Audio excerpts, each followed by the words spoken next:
a minute. We also have $100 from Taco, who says, looking forward to seeing the game I could never beat as a child destroyed. Donation goes to Dragon Quest VIII, the game I actually could complete. Let's have the big Cockney man be our avatar. We've also got $15 from Cosmos with no comment. And $100 from Anonymous. Says Mother's Day was recently, so I got to show some respect for the best Final Fantasy mom, Ignis, for the FF15 run later.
All right, welcome back from the ad break, everybody. I want to let you know about some of the prizes you can win. Starting right now, actually, you can donate to win a few Fire Emblem prizes. These will go through the end of the run. It's got a couple hours here, but make sure to get those donations in. We've got the Fire Emblem Echoes Shadows of Valentia.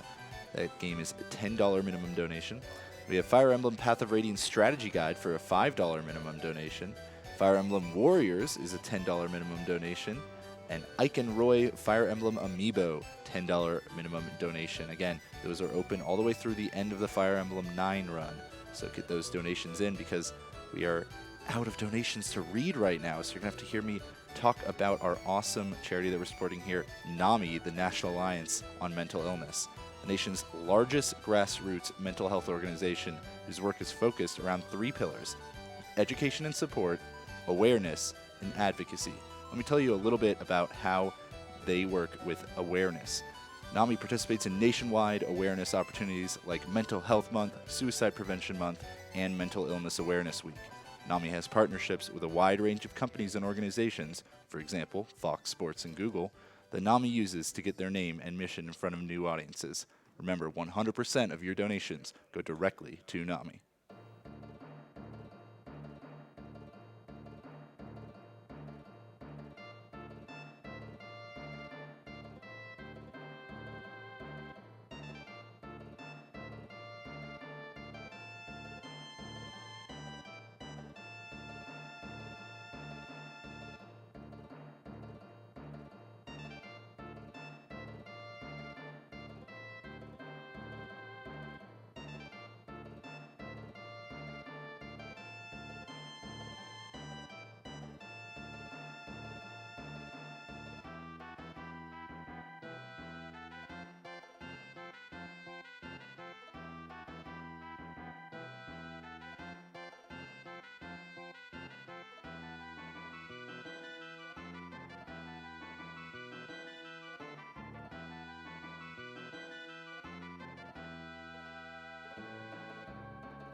As a reminder for people who aren't familiar how to participate in the chance to win one of those prizes we were talking about, during this event you'll hear us talking about incentives and prizes. This means that you can get to vote with your wallet to name characters, get our runners to complete difficult or ridiculous tasks, or help pick which story you get to see in certain games. You also become eligible to win prizes donated by community members, and all donations do go to NAMI, the National Alliance on Mental Illness. For more information, check out the channel bio for a link to the 2018 tracker.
All right, I hit that refresh button. We got a few donations now, so let's talk about $10 from Blackfire67, who says, "Got to make sure that Charmley gets punched."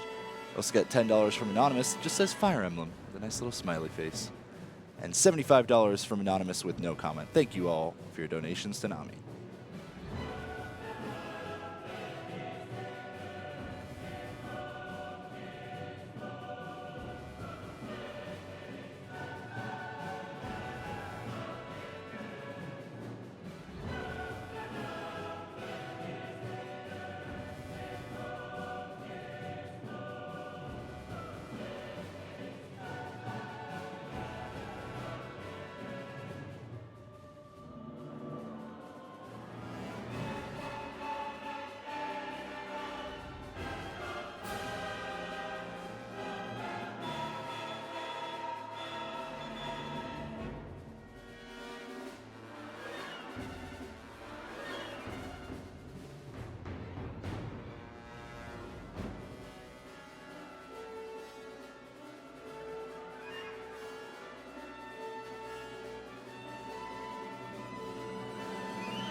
We got $10 from Squid Baronet, who says, "Hey, I heard you needed more donations to read. Since my electricity bill is lower than usual, I decided to send the money I saved for another donation.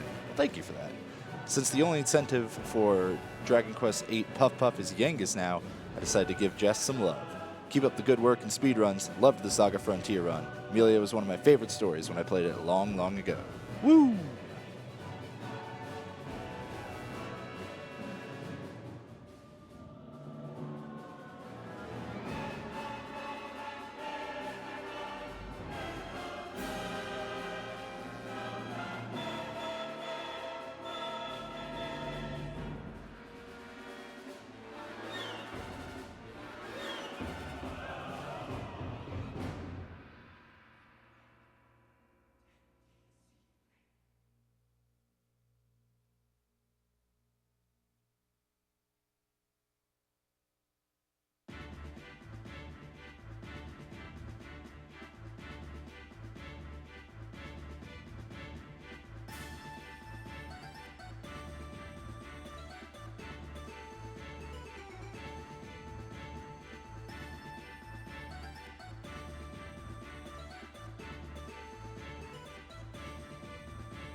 Remember, folks, donating isn't the only way to help out. You can always share it around on social media or buy one of the awesome T-shirts that the Yeti has been providing for us. They're back for another year, and that courtesy of the Yeti. That's YETEE. TheYeti.com/RPGLB is where you can find those, and the Yeti are donating $4 from each shirt bought to Nami.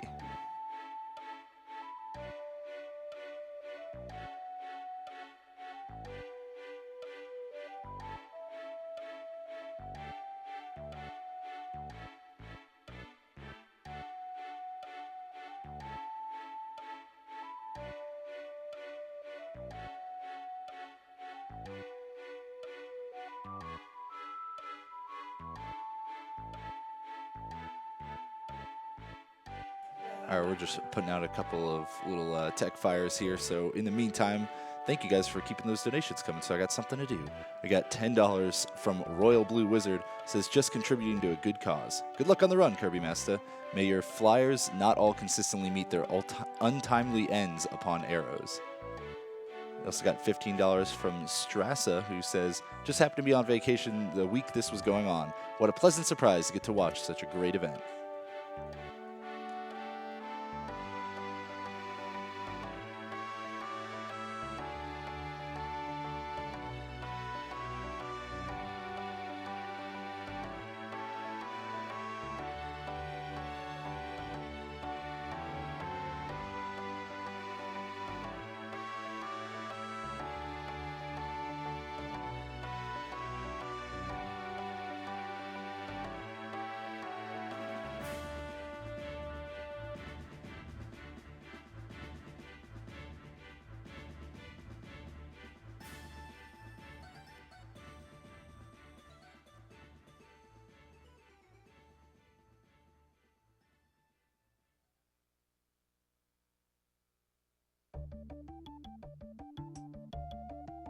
We've got $5 from Jacori.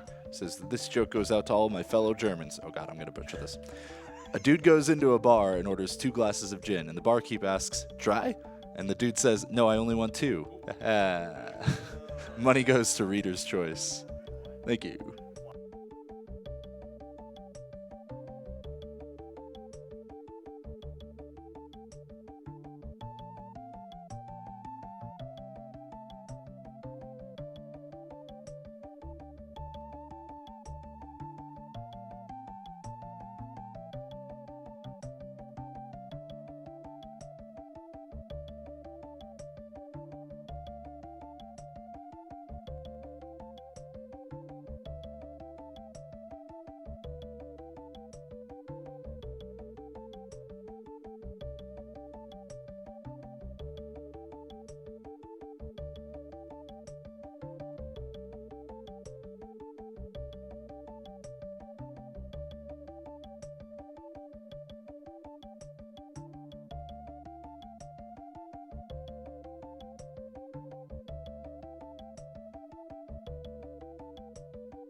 Got $25 from Lose Better. Says, Fire Emblem 9 was my favorite game growing up, and I'm so excited to see it being run. Had to get in for those sweet Fire Emblem prizes. Thank you for all the work that you do.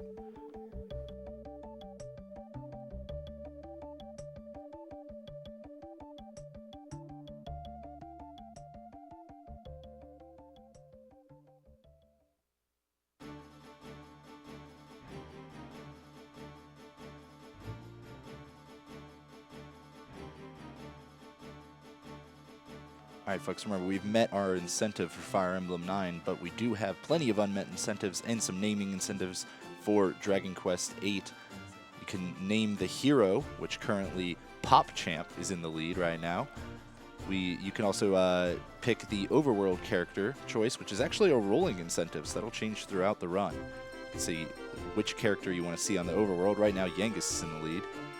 Also got the choice for which character gets puffed. That is currently Jessica, sitting at $10. So there's an easy one for you to snipe if you want to. The Dragon Quest VIII run coming up in just a little bit.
All right, folks, looks like we are ready to go, so I'm going to pass the mic over to Kirbymastah for Fire Emblem 9, Path of Radiance.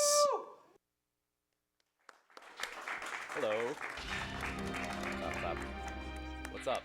I am Kirbymastah, and we have a lovely couch of people who totally are experienced with speedrunning Fire Emblem. Hello, if you'd like to introduce yourselves. I'm LK47. I'm the dude who went underestimate yesterday. Yes. And I'm S-Grunt. And this game does have an in-game time, so... I'll just change the rules real quick. All right. You want to count me off, or should I give a countdown?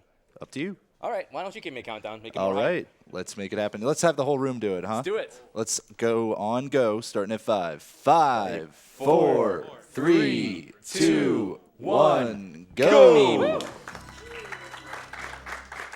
right. So this is Path of Radiance, the first Fire Emblem to go 3D. Hardest part of the run? Okay, good job. I skipped the tutorial. I've lost really runs to that before. Yeah. So I'm setting up a bunch of options to basically optimize speed, skipping animations, etc., because they're annoying. We like our animations. What are you talking about? But they're slow. So slow.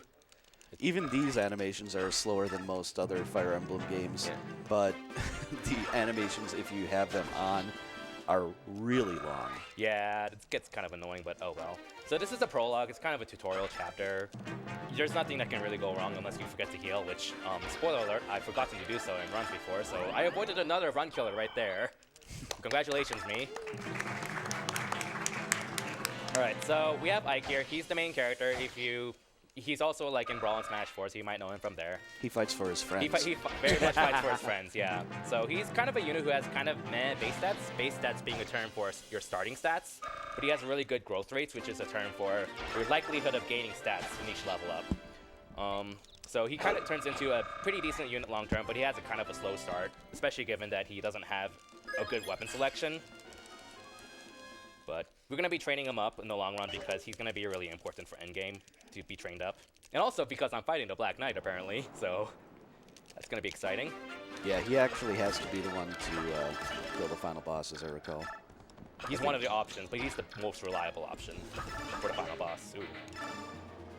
Alright, so we got a bunch of new units. The only really important one is the red girl on a horse. She's kind of OP. Her name is Titania, and we're going to be referring to her a lot because she's going to be carrying the first third of the run. She has a mount, so she has very high mobility.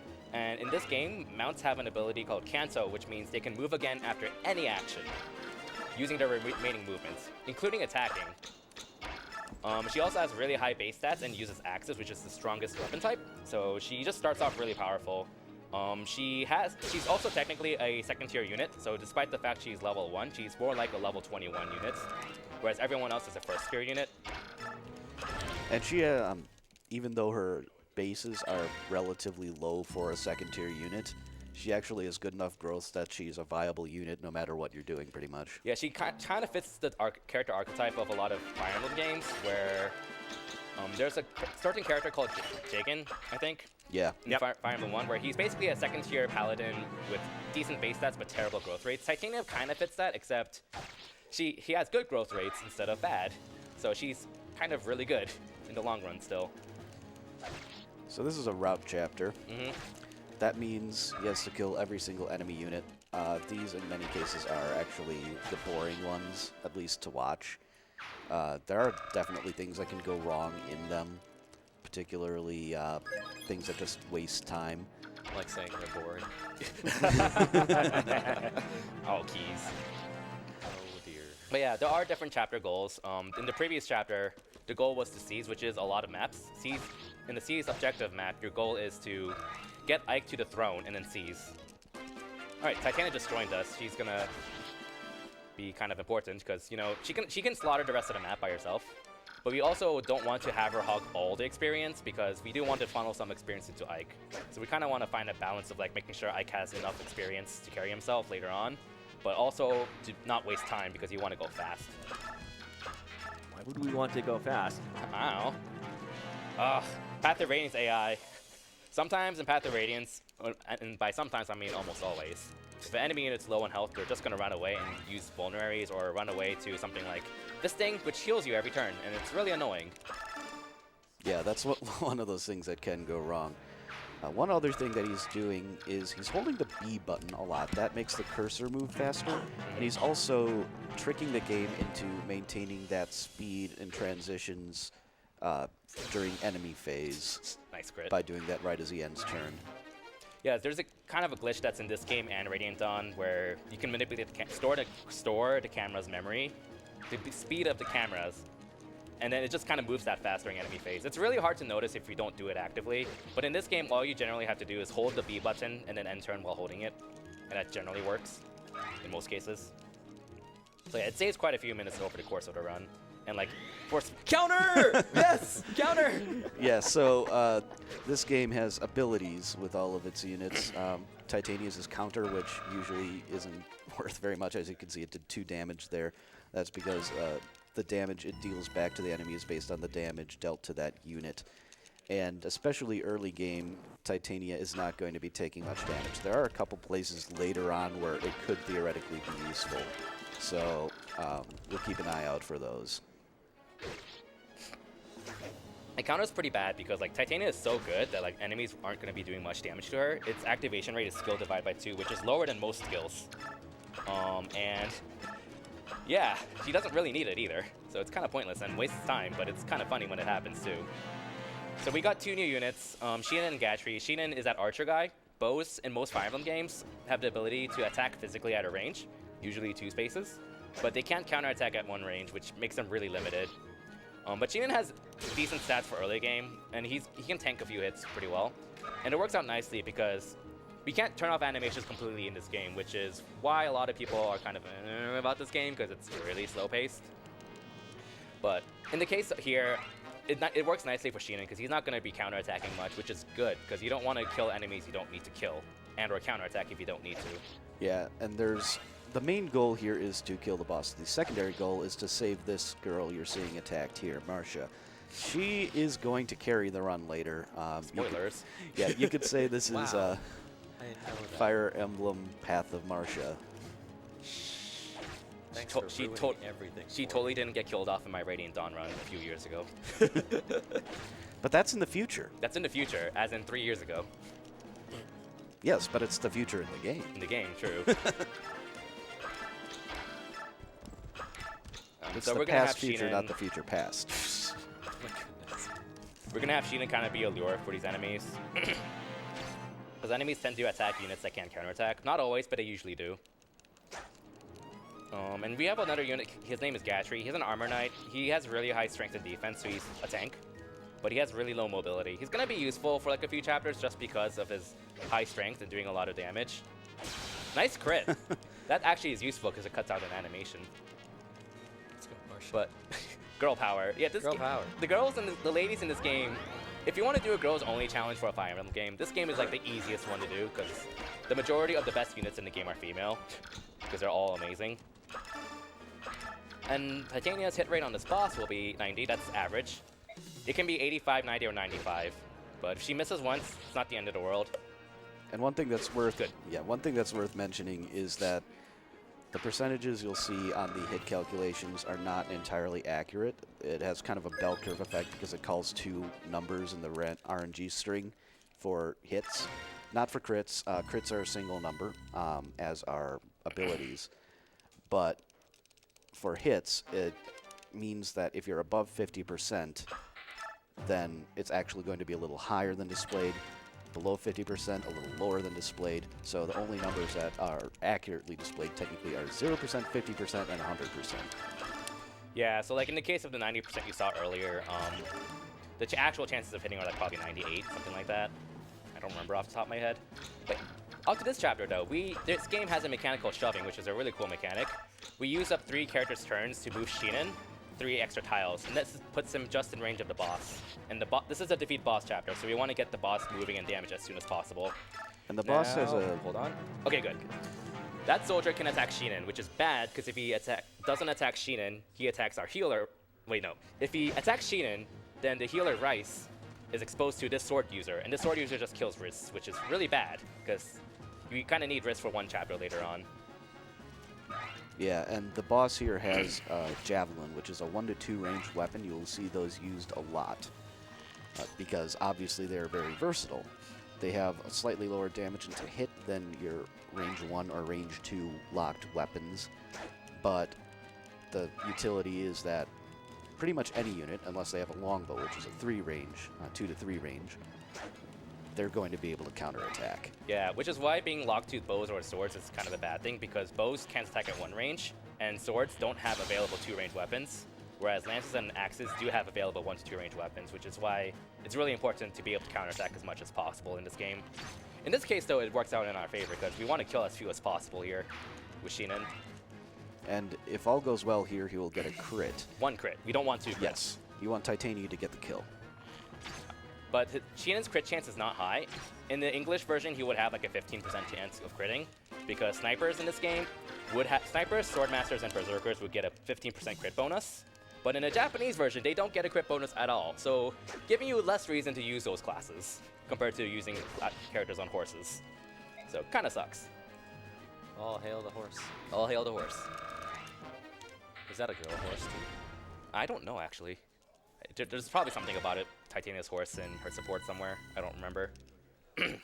Nothing that I remember. Yeah, this chapter is a defend chapter, and you can't end it early. And we all know how much we love defend chapters. So there is no way to end this early. We have to kind of chill for 6 turns, and we want to cut out as many animations as possible. So I'm doing a little bit of a setup here to avoid as many attacks as possible. Now here I can kind of get into a quick thing about LTCs, which is a description for a low turn count challenge versus a speedrun, which they're similar in the sense that your goal is to optimize time in the speedrun. In an LTC, your goal is to get the lowest turn count. And there are some similarities, like high mobility and good combat's really important, and so on. But like, in the case of a chapter like this, in an LTC, you would go out of your way to try to feed experience to a lot of characters because it would help in the long run. But in a speedrun, you don't want to do that. In fact, in a speedrun, you want to train as few units as possible because you lose time for training more units. So in this case, we're just trying to avoid as much combat as possible compared to an LTC where you wouldn't. All right. So yeah, Sheenan, is unarmed, and he also has a nice skill called Provoke, which no one really knows how it works. What it's supposed to do is it increases the enemy's likelihood of attacking him. I don't think anyone really knows how exactly it works with the numbers. No one really understands how the AI works 100% either. I don't know, but it's nice and consistent in this chapter. In the case of this chapter, I guess because he's unequipped. They just wanted to provoke us thinking about it. Okay. And right here, he's taking advantage of that and the fact that the enemies move in a particular order. Yeah. So like Titania and Gatry make an awesome wall, but what's a better wall than Titania and Gatry? A wall of enemy archers. So the archers are going to keep attacking Shinon, and the enemy melee units Who wants to enter? Have fun. Co-op world record. Let's go. can't reach it. Yes. I did You it. just have to do 2 more times. And now, because Shinon is out of the way, the archers aren't smart enough to get out of the melee character's way. The melee characters are now in the archer's way, so it's an AI impasse. Z button. What am I doing? Got it? Yeah. Z button. 1 up. A. Yes. I did. Okay, one more time. One more time. Oh, you held B. Good job. I remembered the second time. Yeah, like the first. They're moving if at you the paid pace of attention, molasses. if you notice, if you were paying attention to the camera, it's moving a lot faster than the first time keys are on and the turn. Do it again. One more time. Got it? There we go. We got it. Good job. Good job. Go me. I'm doing so much better than I did yesterday. You're only supposed to have 1 run in this, you know? Man. Yeah, but that one was co-op too, so I mean, it just kind of evens out. It's like 50%, right? So you basically did 1 full run with 2 co-op runs. Heck yeah. Heck yeah. Heck. All right, so this chapter has kind of a neat little gimmick. The enemy units don't actually know you're around here, so there's no enemy face for a while. They're only going to start moving if you actually exit the woods, and the left path has way fewer enemies, so we're going to sneak Titania around. She totally didn't pop out of the woods right there. And then this archer, this poor archer is going to get bopped out of nowhere. Sneak attack! Sneak attack. He was on his lunch break. Yeah. Yeah, you can't like hit and run. Like even if I could go back to this force tile, the enemies do notice you if you try to hit and run, so you can't cheese it that way. This chapter is kind of interesting. It's an escape objective. It's basically the same thing as a Siege chapter, except where you end the chapter by having Ike reach the yellow tile in the bottom right corner you see right now.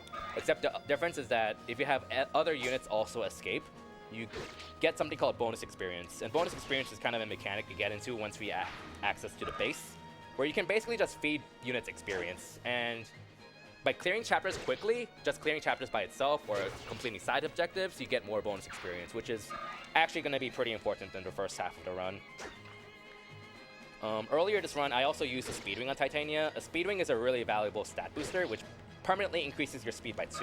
That's because the boss of this chapter, this boss is actually pretty strong, and Titania actually can't double attack him.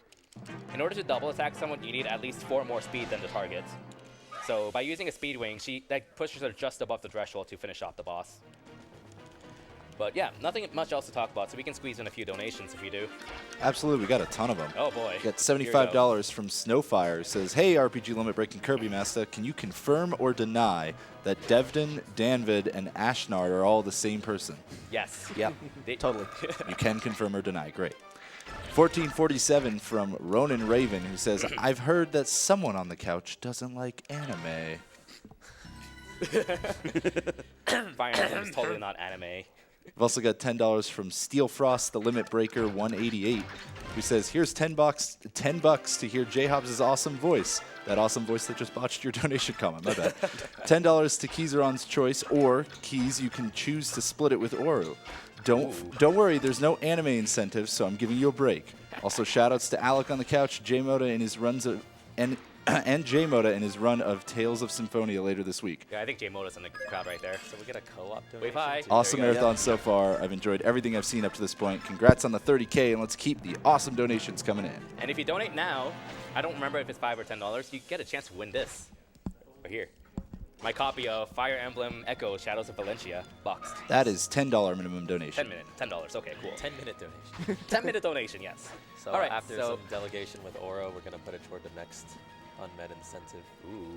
Good choice. Keys, what did you do? Now I have a tickle in my throat. Look here, I got it from him. Yeah, I've I been came in sick. coughing on grunt. I came in sick, and I slept with keys in the bed. We shared the bed. Sorry. we shared beds. So Kirby. I think I got him sick. Kirby. I don't want my personal life that on. I apologize. That came out wrong. You're All not right, so this sorry. chapter, there's going to be a bunch of reinforcements and Shinen and Gatry that spawn right about, well, after this girl recruits herself. Now, that's because I moved Oscar right here to hit an invisible trigger point. And as this is a route chapter, we want to spawn all the enemy reinforcements as early as possible so we can kill more units more quickly. Because we have to defeat all the enemy units on this big map. Nice crit. We also want to keep an eye on Ike's experience, which is 440. That should be fine. Because, okay, good. He needs to hit level 17 at a certain chapter. I think 17, might be 14. My notes will say it somewhere. But you barely have the bonus experience to meet it, so experience management with Ike is really tight. And this is also a chapter where you kind of see a lot of the value of having 1 to 2 range weapons. Shinen and Gatry are not going to be able to counterattack that much because, well, Shinen's a bow user, so he can't counterattack at 1 range, and Gatry can't counterattack 2 range units. And you saw him do a different kind of swap there. Sometimes it's faster to move your cursor over. Sometimes it's faster to press the buttons to move to the next or previous unit. Other times it's faster to just go into the unit list and go to them that way. Yeah, this game is surprisingly technical because, like, as we also mentioned the camera glitch to move the camera more quickly. Well, there's actually something similar where if you press X on a unit, you jump to the next unit on the unit list. But if you do it while holding B, the camera moves faster for that too.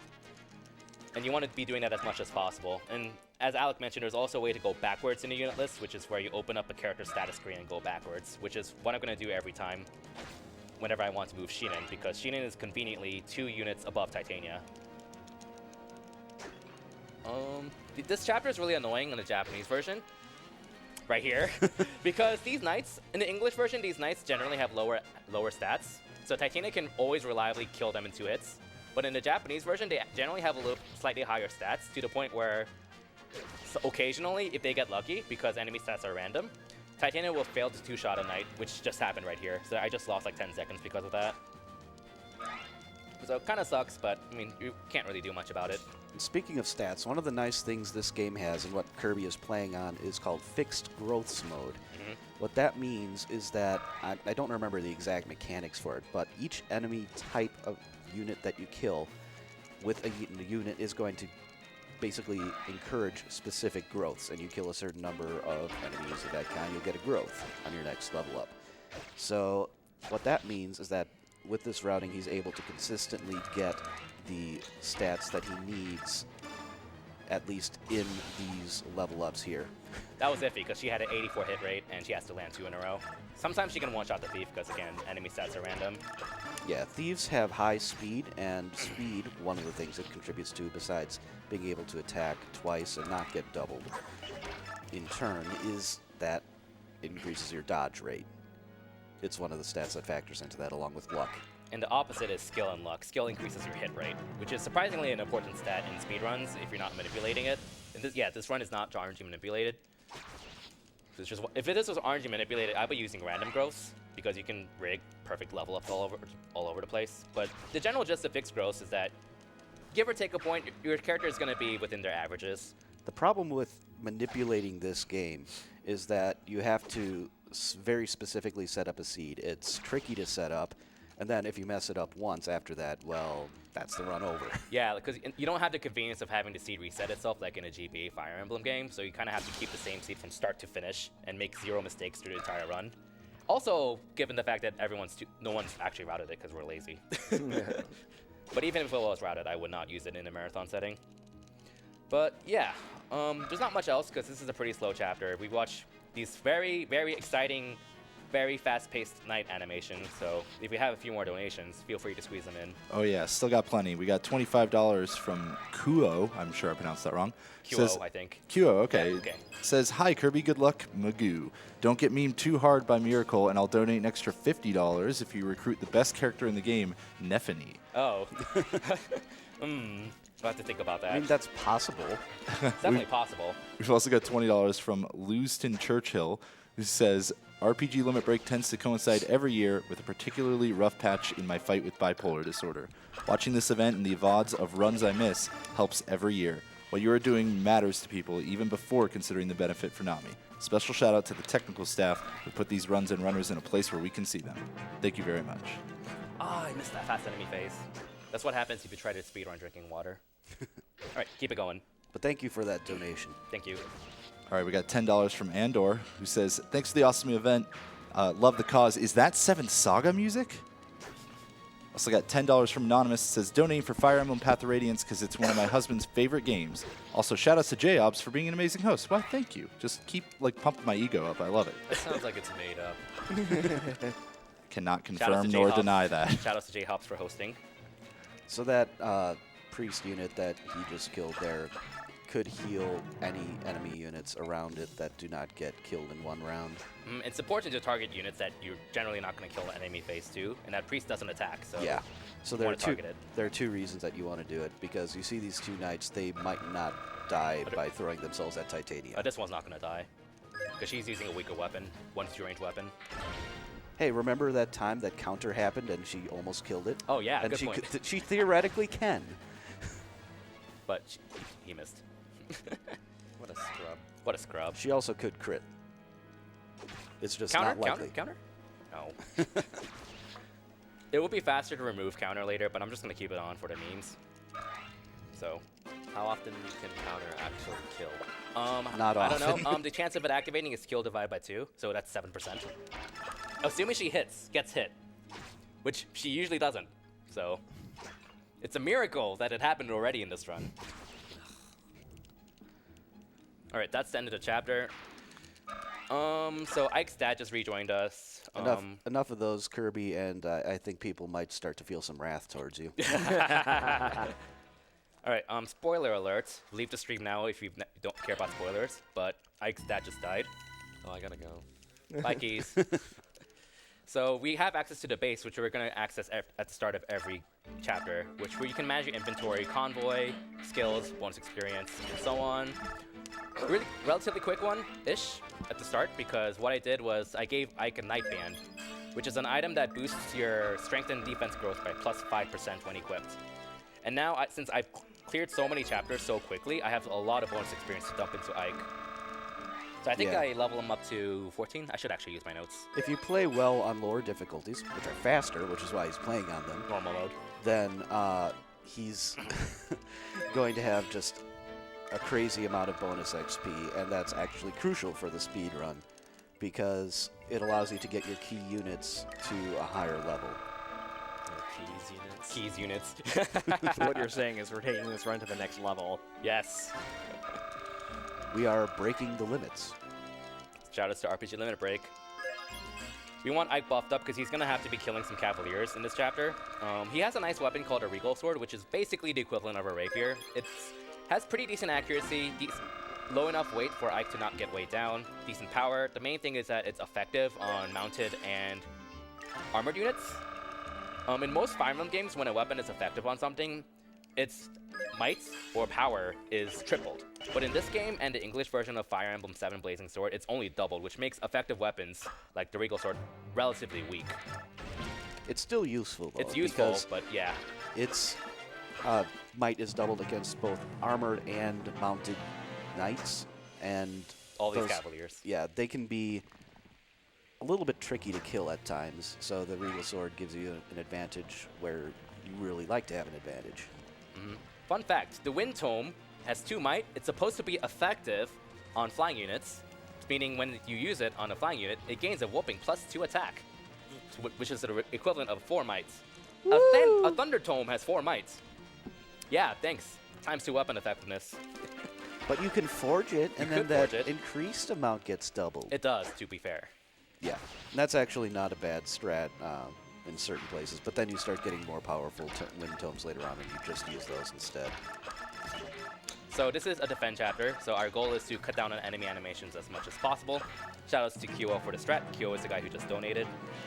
The idea is that we want to kill all the Cavaliers at the bottom. We could just camp it out with Ike alone and just tank everything, but these Cavaliers are just going to hit and run. So you're just better off just killing all the Cavaliers, which also has a nice benefit of giving Ike a lot of valuable experience.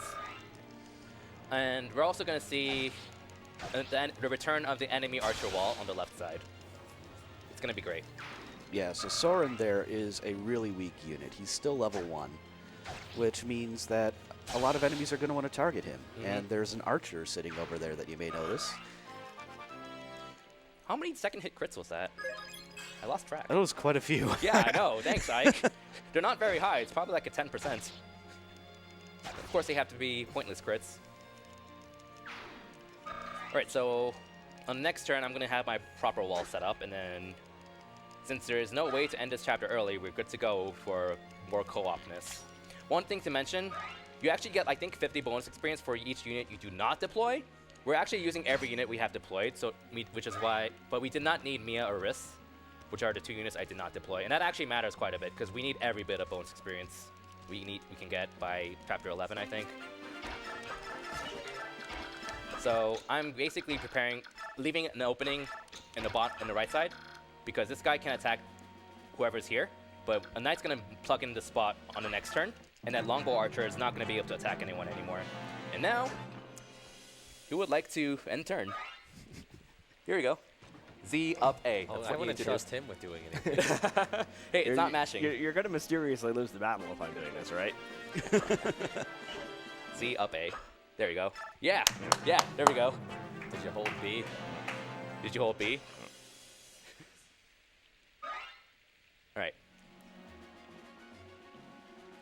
Mash start. He did not. All right, one more time. Do it. You got this. You got this. Z up A. Yes. Yeah, there we go. Yeah, That's you the got it. fast camera speed. That's the fast enemy phase. Congratulations, you just glitched out Path of Radiance's camera. Yay. Welcome to RPG Tutorial Break. Yes. We've got $25 from Anonymous with no comment, thank you. And $10 from Claris. It says, hi, Kirby. Good luck on the Girls of Radiance run. Yes. I'll donate another $10 if you name one of your forged weapons Lady. In Fire Emblem 12, New Mystery of the Emblem, which was never released outside of Japan, unfortunately, there's an actual weapon called a Lady Sword, which only female units can use. It's a really powerful weapon, actually, so... But yeah, this is a great time for donations, because there's a lot going on here. Oh, well, I got a bunch of Yeah. them. Let's go with $12 from AI Feelings. Says, this is the dollar amount of the first year I was diagnosed with depression. Since then, I've been to therapists and have been diagnosed with other illnesses, and as of right now, I'm still severely struggling with depression. Seeing this on the front page of Twitch made my heart soar, and even though I don't have much, anything that would help other people who are struggling like I am is worth it. Thank you for running this event. I look forward to watching it next year. Thank you very much for sharing your story. Thank you very much. We've also got $10 from Ajax013, says, thanks for doing this marathon. Put this towards naming the Just press start. DQ8 main character anime. Here we go. Congratulations, Escrunt. Yay. So eventually I'll have Alec have a shot, and then this will be a 4-player co-op speedrun. I don't think you missed any fast enemy phases besides the first one either. Nope. Congratulations. You've glitched the game like 6 times. Got $10 from Mr. Moogle. Says, I don't have a comment prepared, so Jugdrill Games best games. I'm terrible at reading names. God, between you and Ghoul. Can you say the super boss's name at least? Eresh Kigal. Ereshkigal. I'm being told it's Steve. Fun fact, Ereshkigal is actually the name of a dark tome, a very powerful dark tome in one of the Fire Emblem games. I don't remember. Fire which Emblem one. 7. Nurgle, the final Nurgle's, boss. Yeah, is it? that's the one. I wasn't 100% sure of that. So what he just did there Oh, is... shh, shh, shh. Yeah, what I just did was sell a bunch of weapons. Because in the Japanese version of the game, you actually get way less money in the Japanese version. And forging differences also cost double the amount in the Japanese version, to the point where you actually have to sell so many items. Nice crit. Nice crit. Yeah, you might be wondering, And so he... everything we mentioned is bad for the Japanese version, so why are we speedrunning on the Japanese version? You might be able to guess what's happening here. So yeah, those yellow units, he just instructed them to stop there. That's what I was trying to say before I was so rudely interrupted. Oh, sorry. Gosh. That's Ouch. obviously just to save time of them moving. Yeah, yellow units are kind of an extra phase where you have some control over them. Like you can tell them to stay in place or go all out or roam around or do nothing. But you never wanted them to do anything.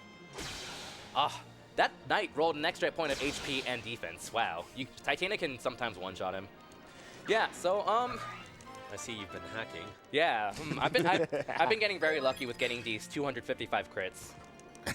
It's great. So the Japanese version of the game has a funny underflow glitch where when you forge a weapon, which is where you alter the stats or whatever, weapons with an already existing crit rate, so slim swords, slim lances, and thunder tomes, if you decrement the crit rate to 0, it underflows to 255. And if you max out the might of a slim weapon, which you kind of need because slim weapons are weak, Titania is now wielding a 9 might, 255 crit lance. Oh, hi, Marsha. So it's really important because being able to one-shot a lot of enemies is both nice for consistency and also saves a lot of time because one-shotting enemies means they don't counterattack and/or you don't have to attack them a second time. And Marsha, who we talked to quite a while ago on a boat chapter, is here. So we're kind of bottlenecked on this chapter because we have to wait for Marsha to get to Ike and recruit herself. So we're kind of taking our time with Titania to hold back a turn here and there to avoid some animations. Because we can't end the chapter until Marsha gets Ike all the way up to the bottom left corner. So we talked about how amazing... Counter! There we go. Counter. 1 damage. Yeah, counter is very awesome on Titania. It's even more awesome in enemy units. If Titania attacks his boss at 1 range, she doesn't actually kill him with the Slim Forge. She does 36 damage. This boss has counter. So if he activates it, Titania eats an 18 damage back. And he also has a Night Killer, which does 15 damage to Titania, so she has a chance of dying. But there is a safer strat to do it, but I think I actually got really lucky, and Titania dodged like everything, so I may be able to YOLO this. Wait. Yeah, she's at full health. Almost 15, 18, 33. Yeah, no, she can do this. So there's a 6% chance of Titania being at 1 HP. Okay, we're good. Counter! That's the same time right there. Congratulations. Yeah, so if Titania was not near full health, which I think this is the first time I was able to do this in a run actually, then I would weaken the boss at 2 range instead, and it's really consistent, and she has no chance of dying, but I got lucky, so. And counter, hype. Yeah. And end chapter. So we got Marsha, but we're not going to use her quite yet. This chapter is a prison chapter. It's kind of a gimmicky chapter where your role is to free a bunch of units to recruit them, and the actual goal of the chapter is to escape. Also, he just got a bunch of gold, which is nice. Yeah, I got a bunch of gold. Very nice in the Japanese version. So this guy here, his name is Volk. We're going to recruit him, and not use him in the chapter you're intended to use him on. So in this chapter, there's a kind of a side objective where if you get out without being detected, then you get a lot of bonus experience, and we really want that. And so, that's Nephany there in yeah, that cell by herself. That is Nephany. These soldiers, they will detect you if you are in their attack range at the start of enemy phase. So I'm going to kind of run around these tiles specifically to avoid them. And sorry, Kyo, but I'm not recruiting any of the units because I haven't figured out, I've practiced any strats for that. I apologize. Wow, that was for charity, Kirby. I forgot. I forged a weapon. I keep forgetting you can name them because Claris donated it to name something lady. Muscle memory. It's too strong. Remind me to name the next forged weapon, which is next chapter. Yeah, will do. Yes. It'll be more fitting for that one too. Yeah, because Marsha's going to be using it, and she's a lady. That she most certainly is. You know, all right. Would be a great feature for this game. Skipping animations. The 255 crit rate has a 1 in 256 chance to miss. I'm gonna do that just in case.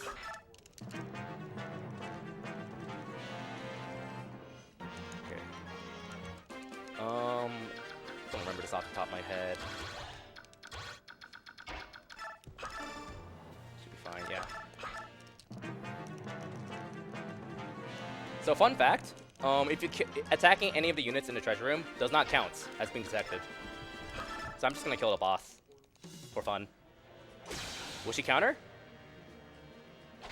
Counter? No. No. Nope. So he drops a Master Seal, which is nice, because the Master Seal is an item that you can use on a unit, first tier unit. If they're at least level 10, you can promote them to a second tier unit. There's only 3 in the game, I think. So it's very limited, but you have an alternative way of promoting someone to second tier, which is to level them up all the way up to level 20, and then level them up again. So there's going to be a bit of some base managements to basically buff up Marsha as much as possible. So, give me a second. Oscar. Rename Forges. Name your Forges. Yes. Name your forges. Lady. That's Lady. okay. What's English? There you go. Lady. Actually, I don't know which to delete. Crap. We'll stick with this. We'll stick with this. I haven't practiced typing out English names, so yeah. So I think we get a total of like around 1,100, 1,200 bonus experience from that prison chapter. And in addition to the bonus experience we got in the past few chapters from clearing them quickly, we have more than enough bonus experience to just promote Marsha immediately. Yeah. So we're going to level her up 16 times and have a beefed up promoted flyer like 10 chapters before you're supposed to have one. Let's go, Marsha. Let's go, Marsha. So this is a fantastic time for a few donations because this is a very interesting bonus experience screen to stare at for about a minute. All right, we got $150 from iNomadic, who says, RPG speedrunners are a special breed. The amount of dedication it takes to tackle hours-long runs with the required focus, knowledge, and mashing is no small feat. Keep up the good fight, and thank you for the entertainment every year. $50 from That Crit Luck, who says, Yo, Kirby, Crit Luck here. Oh, hey, Crit Luck. I can't meme donate for all the crits you'll get this year since I just moved into a new place, but I can still donate a little here. Feel free to put it wherever you please. Thank you. Can I get the couch to say, get crit whenever Kirby gets a really good critical hit? But only the really good ones. So Javelin ones, then. Yeah. Yeah, because there's a limitation to using Slim Forges, because Slim Lances, you can only use at one range. You can't just use it for everything. And Javelins, you can't forge 255 crit on them, so there is a limitation in the speedrun for the crit forge glitch. The reason that the Slim and Thunder Tome glitches work is that it's not a multiple of 3, so you're lowering it past 0 as opposed to 2-0. Yeah, they start at 5 crit, and if you decrement it twice, which it's -6, basically it goes down to -1 crit, which underflows. But yeah, we can squeeze in one more donation. And we actually tested it to see if you could overflow the crit by using Nah, one of you those can't. weapons with crit multiplying thing, but no. Nah. Yeah, we have time for like another donation. $15 from Anonymous, says, name the main character on Dragon Quest VIII anime? Anime? Also, shout out to Salt Lake City. Yeah, we're here from Salt Lake City, Utah, folks. Mm-hmm. Anime. Banime. Anime. Banime. Anime. Banime. Also, sorry to that one guy on Reddit who didn't like how much I hate anime. Yeah, so Marsha just promoted, and her horse gets beautiful and stuff, and She's so gorgeous. yeah, she gets a nice stat boost everywhere, and +1 move. So we now have a 9-move beefed up flyer. She didn't get any luck, though. Nah, and we still need to buff up Ike a bit, because in this chapter, Ike needs to hit 12 defense, because there's an enemy AI that only works consistently if Ike is at 12 defense. Which is why bonus experience is really tight, because if you look at how much I have There we left, go. 21 left. Barely enough to get Ike to level 17. So, and it's really important for this chapter to work consistently. Oh, that is an issue. Thanks, Roll, for ruining the run. Okay. Okay. Oh, the unit ordering is going to be kind of messed up for the rest of the run, so we'll manage. We'll manage. I wanted to reset there just to fix that, but I forgot I haven't saved, and I don't want to sit through that leveling up all over again. So we're going to have some fun here. I mean, we got plenty of donations. You can just do it. All right, so this chapter, it's kind of a big chapter. Your goal is to get to this arrive tile there. We have an 9-move flyer, and since literally no one can reach Marsha, they're going to do nothing. And they're going to do nothing. Again. So in an arrive chapter, it's the same idea as a seize chapter, except anyone can end the chapter, not just Ike. Although in this case, Ike's actually still going to end the chapter. But yeah. Now, we got lucky there. The boss has a chance to attack Marsha. And if he attacks and hits Marsha, then she has a chance of dying if literally every Cavalier hits her. I've literally never seen it happen before. I've seen her one hit away from death, but never actually die. because she's like so good and dodgy. Let's go, Marsha. Let's go, Marsha. Girl power, yeah. Yeah, so upcoming soon. TM. Soon. Give me a second. Animations are slow. That Cavalier right there, this one that just moved. If Ike is not at 12 defense, this Cavalier will sometimes cancel left, and that will block Ike from reaching the blue tile. And that's really bad, because you can't end the chapter, and that means Ike and or Marsha are probably dead. So that's why it was really important to get Ike to level 17. Why? I don't know. I assume what happens is that the enemy AI is like, oh, Ike has lower defense. He's weak. Therefore, I can be aggressive and move towards him. But at 12 defense, the Cavalier's like, nah, I'm going to peace out, move away. So this game's weird. All right. This chapter is a boat chapter with a bunch of ravens, and we don't have much land, but thankfully we have a very beefed up flyer. There is a boss in this chapter, too. He has a very exciting skill. 2 skills, actually. I believe Freddie Mercury put it best as well. This raven has an ability that can make him survive with 1 HP. It's called Miracle.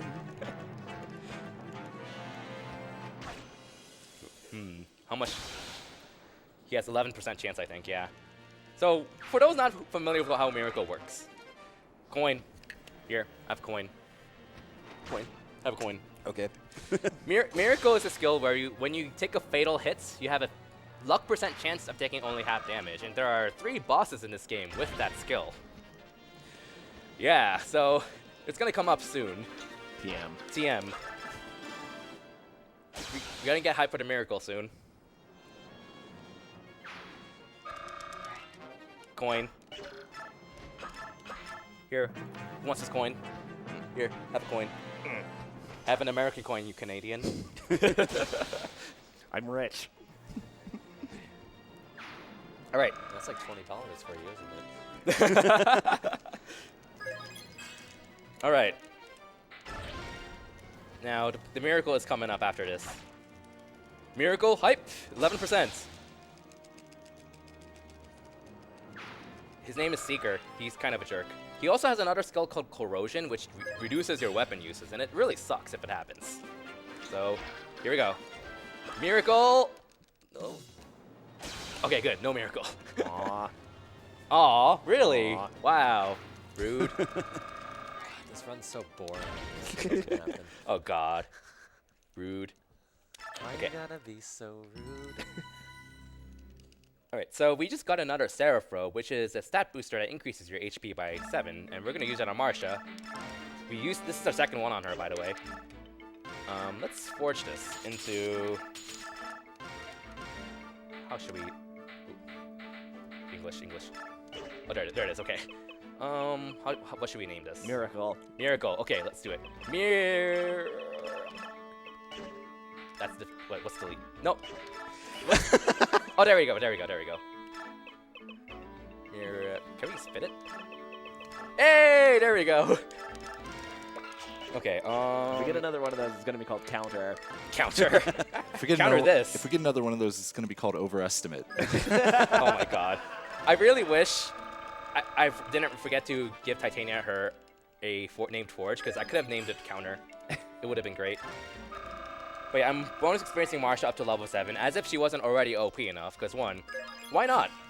And 2, she wants to hit 20 strength, because that lets her one-shot some extra enemies in this chapter. She doesn't need to, but it's nice for her weapon durability, and also it saves time. Alright, so this advancement's going to be wonky, because my unit ordering is completely messed up thanks to Rolf, who's already ruined this run. Thanks, Rolf. Thanks, Rolf. Thanks, Raffle. Okay, Dare disgrace the son of a shepherd.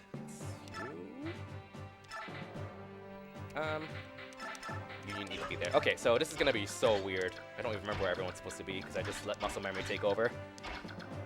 You need to be there. You need to be there. You can be anywhere.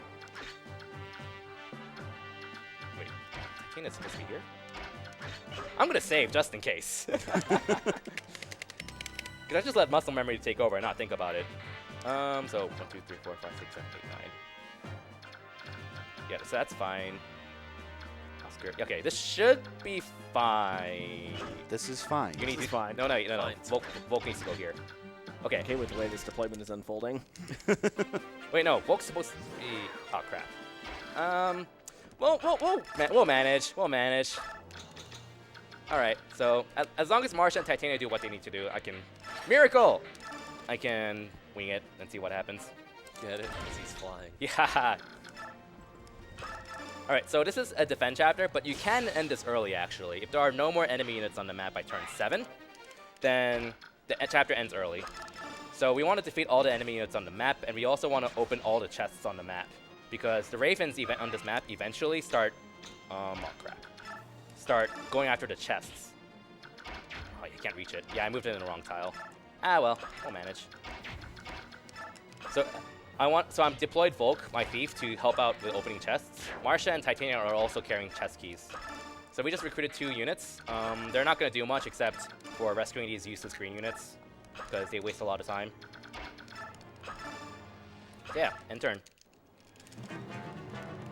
Yeah, this should be fun. We'll be fine. Alright, so this is why we really want a 1-2 range weapon, and why we forge a Javelin for Marsha, because that lets her counterattack basically everything on this turn. And it's going to be really important in the second half of the run when more enemies are wielding 2-range weapons. But yeah, this is going to be a bit of a slower turn. Get crit! Get crit. Crit. So we have some time for some donations. All right, I got a long one from PX. Oh god. Oh no. Oh no. $10, it says. I apologize in advance, by the way. Skip Says, alert, hi, please. Kirby. Do you know how hard it was for Mia to wake up? Anyways, I got some Volks, and I hope they make you Rolf rather than want to Jill me. Anyways, I hope you get some Titanial luck in this Tanith run. Just remember, it's not a racing, so it's okay to soth down a bit. Now, I want that strategy guide because I know you'll neffin need it. Also, did I hear something about Key's Shinon karaoke yesterday? Sadly, I couldn't be there for Sig Run, but I can't wait to see you guys tour Marim. Oh my god. Okay, one last pun. Just Magoo it. Hi, Alec and Esgrunt. Love PX. Cutest lord in all of Fire Emblem, and nobody can say otherwise, Micaiah.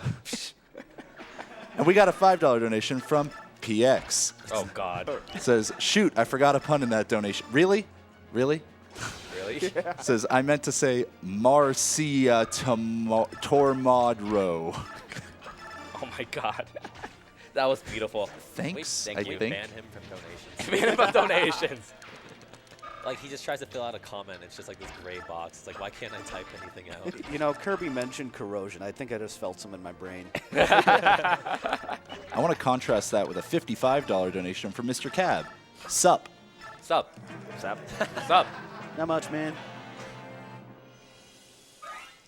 All right, we got $20 from DarkLink999. It says, donating during Fire Emblem because it's one of my favorite series. And it's always super fun to watch Kirbymastah run these games. My donation will go towards watching the cutscene in Xenoblade Chronicles 2 because I think this event needs more anime. Hi, keys are on. If you're Team Anime, be sure to donate Team Anime for Kizaron. Hashtag Team Anime for Kizaron. Team Banime. Team Banime, man. I'm on that with keys. The team of culture. All right, $100 from Albino Jason. It says, stumbled on this great stream for an awesome charity. Now we just need more counter. Money goes to Runner's Choice. Yeah, so there are some donations. My Runner's Choice is actually for Partners in Time, which has quite a few donation incentives, and it's late in the marathon, but that's going to be a really awesome run by Scion. I forgot if it's a co-op run between him and Ghost King. It is Scion indeed. and Ghost King. They're both really good runners, and I highly recommend checking it out. All right, I think we could do one more donation before I have something to say. All right, $15 from Claris who says, Lady! Lady! Here's $10 plus another 5 for the extra Y's, which it was really hard to not read that as E's because of this marathon. Why? Okay. So I'm opening some chests with Marsha and Titania. Fun fact, this guy never moves unless this is unblocked. Then he's going to move and make you game over. And I'm pretty sure a lot of casual players has that happened before. Actually, you know, you could have shoved Volk with, what's his name, Mordecai. Not when he was here.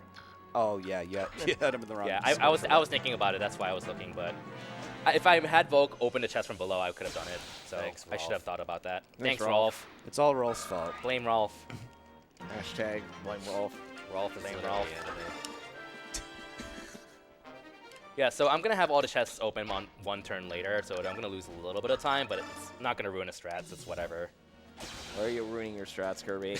This boss is an archer, so and archer bosses are kind of a joke because you can just kind of surround them, and they can't do anything to you because they can't do anything at one range. So, and that's an energy drop. Energy drop is a stat booster that increases your strength by +2. Very important for Ike, so we're gonna use it on him later on. We're actually not gonna use any other items we get on the ship, including a valuable occult scroll, which, for those not familiar, an occult scroll lets you learn a character's mastery skill in second tier, which are generally really overrated. They're kind of useless usually. And this is the turn where the Ravens are supposed to flee, but I made a mistake. So thanks, Rolf. So now they're just gonna try to charge the chest. Yeah, it's so unfortunate that those mastery skills aren't better, but either way, you have plenty of options. Yeah, because they take up 20 capacity, which a lot of units don't have the space for them and other skills. And a lot of units have like an alternative useful skill that if you want to teach them a mastery skill, you have to sacrifice their skill. Like for example, Zyhark, who is a sword master, Myrmidon actually, he can learn Astra, but he has to sacrifice Adapt for it, which is a really good skill. I'm astonished that those puns went completely past you, Kirby. You're getting more adept at this. Okay, chapter 14. This is a defeat boss chapter. It's pretty straightforward. These puns can shove it. We don't really need anyone besides Marsha, so I'm gonna save just in case something goes wrong. I don't think anything can, but knowing myself, I probably will screw something up. So, Keys, are you saying that if I keep it up, I might get smote? Get out. Auditioning new couch members yet again. Yeah, so this chapter has a lot of water and bridges that you can't really cross them unless you have a flyer. Hi, Marsha. Hi, Marsha. Hi, Marsha. And the boss is in the upper right corner, but we're actually going to make a bit of a detour to visit the village in the upper left corner for an important skill called Vantage. Vantage isn't really needed for certain strats to work, but it just outright saves a lot of time in the long run. And one more thing. Yeah, you see this guy here? His name's Makalov. He is Marsha's bro. He's yeah. a recruitable unit. Cavalier, so he's not bad. He's gonna get killed by Lady, by the way. You got it? We got the script? Alright. What? You? Could it be? Huh? I don't believe it. Is that you, Makalov? Bam! Forgive me, Marsha. I have no qualms about killing him because a lot of people, he's actually one of the most hated characters in the series. Although I'm sure Hero Fred, who is a regular viewer of my stream, is very sad because he is one of the few Makala fans. Those exist. Apparently. Alright, so we're going to go ahead and pop the boss. And turn off animations. I forgot about that. Kirby Annie is what the emote should be. Boss is dead. Marsha does have a tiny chance of missing him, which can be problematic, depending on biorhythm, because she doesn't double the boss. Yeah, biorhythm is an effect in this game that just kind of has units be better, worse, or average.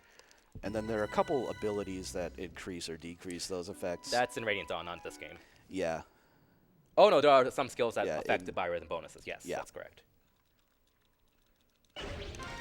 Alright, so this is a desert chapter. A lot of people, everyone really loves desert chapters because, yeah, they're great. Where's Dorcas in the desert? Yeah, so units have very limited mobility on the desert, unless you're a flyer or a mage. Do we have any of those around? Yeah, I don't know.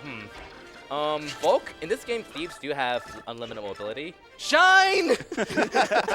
So that is around a 20% chance of finding, which wastes time. So, yeah, it sucks. Well done. There are hidden items in the desert, which is calculated by the unit skill +1. Unless you're a thief, which is a 100% chance in this game. There's only one item he really cares about, though, so that's why he positioned Volk where he did. Yeah, he's like barely out of range of a lot of the units, but I can shove him in range of the boots, which is, oops, spoilers, which he can get on this turn. Smite. No coin. Mordecai has a chance of getting a coin there. Boots.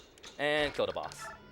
So it's really nice to be able to cheese this chapter because this chapter has a side objective where for every Laguz unit you don't kill, besides the boss, you get 40 bonus experience, I think.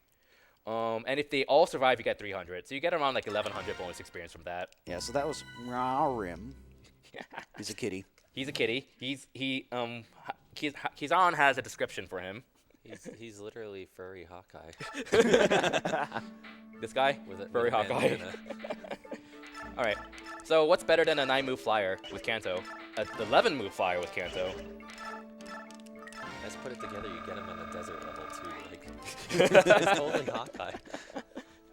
All right, so we're gonna cap out Ike. It's just convenient to cap him out because we have the resources to do so. And every time Ike engages in combat at level 20, the experience bar is not gonna show up anymore. We can't promote Ike immediately. He's one of the 3 exceptions to units that can't promote from leveling up because he has a story promotion. The other exceptions are Volk the Thief and Soth another Thief. Volk has a story promotion and Soth flat out can't promote for whatever reason.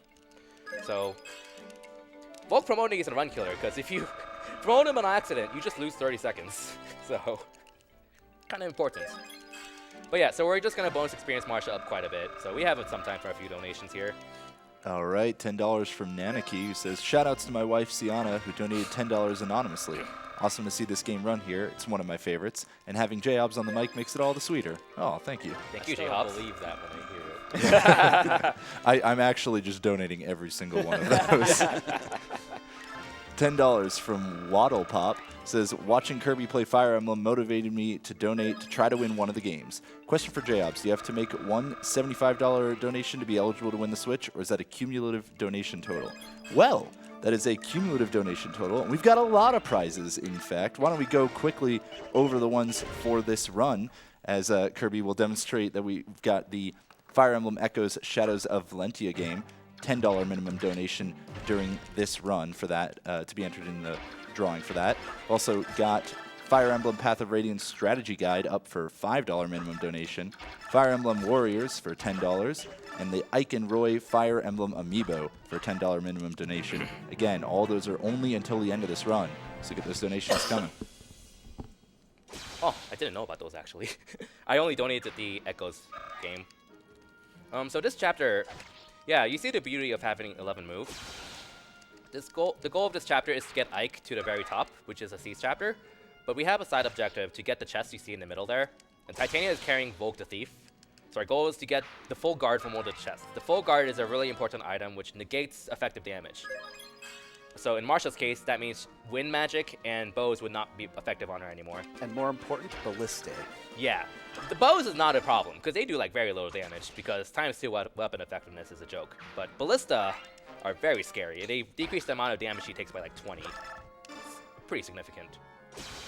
Another thing to note, I gave Marsha Vantage. So Vantage is where, this is the first chapter where we get a lot of mileage out of Vantage. Vantage is a skill where on enemy phase, you attack first, not the enemy. So right here, Marsha attacks first and kills his mage before he attacks. Sounds like quite the advantage. Yes, it is a very advantageous skill to have. So it's really important because 1, it helps her durability, because that means enemy units are just flat out are not going to attack her. I'm going to heal you just in case.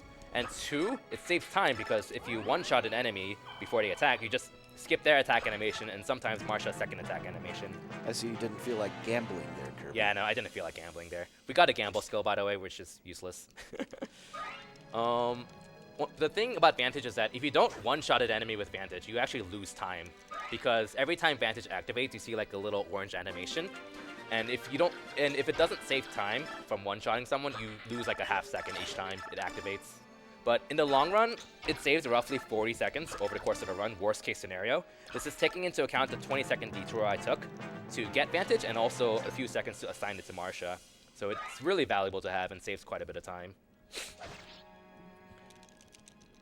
Alright, so yeah, right here, Marsha's going to one-shot almost everything here, because she has a Slim Lance with 255 crit, which lets her one-shot a lot of enemies here. Not to mention, her strength and speed are both capped right now. She's level 16, her level cap is 20, so she's kind of at the level that she's supposed to be, like 3 chapters from endgame. So she's kind of a machine right now. Girl power. Girl power, yeah. So Ike has a forge coming up next chapter. What should I name it? Counter. Counter? Or for Ike, You can have him over fight with his EST. friends. Friends. But No, I think you did that, and I think that was done in another run. Yeah. I It think might have been Gwimpitch's run. Yeah, I think Gwimpitch it ran was. this game in HGDQ 2016, which was a fun run. A little outdated, but it was still an awesome run, and I highly recommend checking it out. All right, so boss is dead. Here, have a one-shot. Boop. Good boss. Good boss. Oh, by the way, I forgot to mention this. I have to just level up.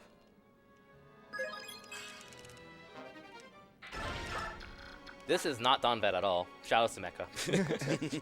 he is not Donbed. He is Dev Don. Speaking of which, we got $1 donation from Mecha. Oh, there we go. Says, don't mind me, just waiting for the pitfalls. Yeah, so I was going to give a shout out to Mecha because I can't wait for his Pitfalls video on this run. Mecha's a guy who has a pretty popular YouTube channel and does some co-op stuff with Mangs as well. Mecha is known for doing a lot of Pitfall videos, advices for newer Fire Emblem players and such. He actually made a Pitfalls video on my HDQ Fire Emblem 7 run. He also made one on my Sacred Stones run where the video was just, here's my Pitfalls video for Kirbymastah's Sacred Stones run. It was pretty good. That's it. It's pretty good. Alright, so Slim Sword. Alright. Friends! Ow. It barely works. Let's make it pink. Yes. Okay. I forgot. No. Yeah, no. Pure water. Hard to remember what you're supposed to do while talking. That should be everything. Yeah, that's everything. So I bought 2 pure waters. That's going to come into play soon, actually. TM. Yeah, TM. But I'll explain what they do when I start using them. This chapter is chapter 17. It's kind of the climax of the game. I forgot chapter 16. Crap, voice acting. yeah. Oh well. You did. Oh well, maybe later. But this is a 4-part chapter. Yeah, this is a pretty big map, and you kind of go through each quadrant, as a separate chapter in a sense. So chapter 17 technically has like 4 chapters in it: 17-1, 17-2, and so on. But the goal of this part is to rout the enemy, which is to defeat every unit on the map. And Ike is actually going to be contributing to some combat, because there aren't any 2-ranged units near him, since he can't really counterattack them. And he's going to be able to kill some units near the starting point, because Marsha's weakness is that there's only one of her. So she can't be everywhere at once, which is important in a route chapter. So do we just want to do the voice acting after the run? Because at this point, honestly... I do have a save for it. Okay, yeah. I guess it depends on what the staff say. Remind me to not skip the next one. It's just muscle memory to skip. No, skip the next one, and then we'll see. Because then it's more likely to have the time Oh at my the god. end. It's too good. Making you hold this then. I was so excited for my favorite line. I'm sorry. So excited. I for ruined my favorite own line. run. I'm sorry, Keys. Kirby. We'll do it. Ruining everything. Kirby. As long as you're not, like, way overestimate, we'll do it after the run. Oh yeah, we have staff on couch. Yeah, we do. This is why you make connections. I mean, no one. I didn't say that. All right, I need 5 uses. Barely enough. There's a chance that some of the Myrmidons take 2 hits to kill on this chapter, which is bad because if I have 4 uses on this Forged Javelin, it's gonna break in the middle of attacking someone, and that loses a turn. So I have to use a backup. But thankfully, it worked out. Yeah, I mean, it wasn't obvious. Ike has his own 255 crit weapon called Friends. Critical name. Right, and she should one-shot this guy. Good job. Imagine That making, works. Crit. That works too. Imagine making connections and stealing people's ideas. I know, right? Who would ever do that, Who would Keys? do such a thing? Who would ever do that? Crit, crit, crit, crit. Yes! Yes! Crit! Get crit. Get crit! That was like a, what is it? Probably like a 15% chance or something. The miracle has been sent to Convoy. Aw, Oh. It didn't break at least. Miracle's over now. The miracle's over. the miracle never happened. Miracle never happened. Alright, so this chapter is a pretty silly one. It's kind of interesting because your goal is to get to this tile up here. It's an arrive chapter, so anyone can end it, and there's no one standing on it. And the developers were kind enough to put in these little tiles in the forest, so you can kind of just skip it like this. But I think they try to deter you from skipping it like this by putting a lone archer there, but because the archer is weak and ×2 weapon effectiveness is a complete joke, he's not a threat at all. So, like, if this game had ×3 weapon effectiveness, this archer would do like 9 extra damage, which is almost 20 damage, I think. Okay. Oh no, 8 damage from a bow. Oh no. Oh no. It's Help. over. It's over. Rip. Oh no. I'm not a Sonic runner, by the way. You're not? No, apparently. Alright. So this is where we're going to use the pure water. So the pure water is a consumable item, where when you use it, it temporarily gives you a +9 boost to your resistance stat, which is really important for Ike's, in Ike's case, because his resistance is not very good. And he's also carrying, for story reasons, he's carrying another unit. So he's not very dodgy anymore. And these mages would do like 7 or 8 damage to him without the pure water. The pure water's boost goes down once per turn. So next turn it's going to be a +6 instead of +7 boost, and then +5, and then so on. So, like, you've been fighting for just over 1 hour. Have you remembered to consume your pure water? Shout out to Stay Hydrated Bot. Oh, by the way. Stay hydrated bot made me pee yesterday. Yeah, I'm going to hope I don't need to use the bathroom. It's okay, we got Oro behind us. He'll save the day again. Again. Crit. Oh. Aw. Next turn, I'm actually going to use the Killer Lance, which doesn't have a guaranteed crit, because I really need to conserve my uses of the Slim Forge that Marsha has. The uses on her Forge are really tight, so I really want to make sure I don't use it when I don't need to. Yeah, that's right. So hopefully she gets like a 30% crit. What is it?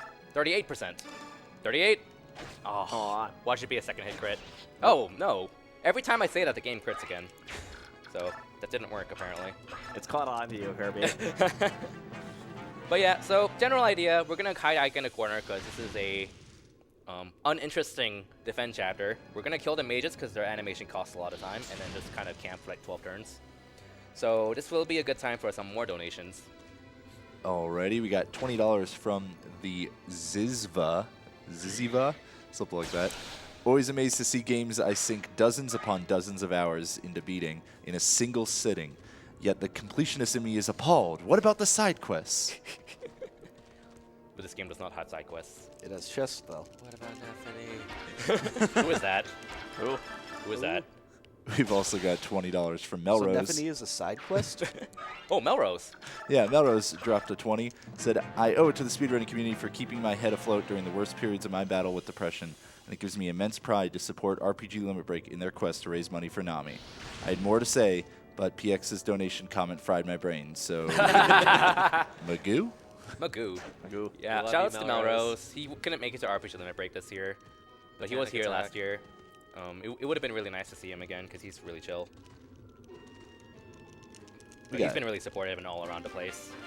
Got $20 from Fishy, who says, donating to get that Xenoblade cutscene because there hasn't been enough anime in this stream. Hashtag Keith. save the anime. No.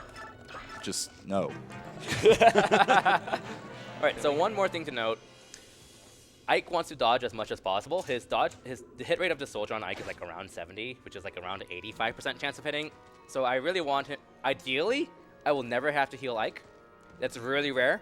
So I usually have to heal him once. If I get really unlucky, I have to heal him twice, which really sucks. So here's hoping he dodges enough. All right, so very interesting chapter. Keep going. Alrighty, $10 from Lowercase Row. Says, Path of Lady Ants Hype. Got $15 from Threech. Says, hey all, first time actually catching RPG Limit Break live, so thanks for the entertainment and props to the runners for the stamina it takes to speedrun all these games. Lots of love. Yeah, I don't know how people do it. Like, Fire Emblem games are relatively short compared to like the 6-hour runs we see in this marathon. It's crazy. Like 2 hours for me is actually long for me. And with that, the donation queue is empty. Whoa. Folks, you got to work that out. Yeah. Remember, we got get those donated. prizes that you could get a chance to win. You want a chance to win this? minimum. $10. $10 minimum donation will get you in the running for all 4 of the prizes for the Fire Emblem as well, for the Fire Emblem run, as well as $5 minimum donation for just the strategy guide. So come on, folks, give me How much more to HP is read. he at? 12, okay. Ike needs to dodge 2 more times. Oh, Dang. I have to heal him. I mean, I could technically not heal him and bank YOLO with 2 dodges, but I don't think we want to. That's a repeat this chapter. terrible idea. Yeah. All right. Good job, me. I'm using the elixir. I've used the pure water instead of the elixir before, which doesn't end well. I remember seeing that. I've done it on stream like twice. And I'm like, oh crap. I mean, as much as we want you to stay hydrated, like, you surviving is more important. Yeah. Okay. Last one, I think. Yeah, popped. It's kind of amusing to see this massive army of red units just piling around Ike. And now it's gone. Now it's gone. Okay, you got your cutscenes ready? We're doing it after the run. So you want to do it after the run? Yeah. All right. Okay, all right then. Because I want it to be done in order. In order, fair. Okay, so this chapter is a defeat boss chapter, and you can just blitz him and kill him in 1 turn. I mean 2 turns actually, but well, I'm still gonna kill him in 2 turns, but on enemy phase this time. There is a halberdier next to the boss. He carries a droppable skill called Adept, which is gonna be a really nice skill later on. So I'm gonna have Marsha use the spear, kill a lot of stuff around Oliver, the boss. He's very beautiful, and then kill off the halberdier on enemy phase. I don't think Marsha has a chance of missing. I'm not sure. Hopefully not.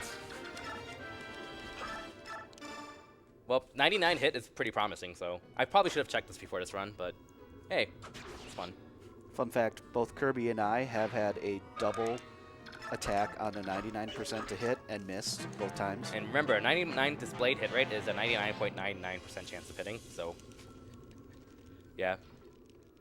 To note, the 2 random numbers hit rates that Alec mentioned at the start of the run applies to almost every Fire Emblem game starting from the GBA ones. It's like all 3 GBA ones, Path of Radiance, Radiant Dawn, Awakening, the DS ones as well. All of those games use the same system for rolling 2 random numbers and taking their average. But Fates does it a little bit differently. And Echo's Shadows of Valencia actually just rolls 1 random number. So a lot of people feel the pain of like having an accurate hit rate. Because it's like, oh god, I'm missing a 70% hit all the time now. Dang it. Axes aren't quite so good anymore, are they, huh? Nope. There's Adept. So now Marsha should kill the boss. Crit! No. And yeah, the spear does have like, I think 5 crit, so her crit rate's probably like around 10, 15. Because like for every 2 points of skill you get an extra crit. And Marsha's skill is like 25, something like that, so she gets like an innate 12, 13 crit just from using any weapon. Alright, level up. And that's the end of chapter 17. So, after this, Ike is going to promote at an actually reasonable time. Elliowood. Roy. Hector. So, yep. He's going to get a nice stat boost and gain no weapons at all. And gain 1 move, which is going to be actually pretty valuable. So he goes from a decent sword locked foot unit to a decent sword locked foot unit. Good bonus. But he does actually start contributing more and more throughout the run because he does have pretty good stats. He actually overtakes Marsha in terms of stats because he has better caps and growth than her overall. But that's not going to be for a while. Alright, so a little bit of a base here. Gonna have to focus a bit here. Chest key, full guard. Equip that.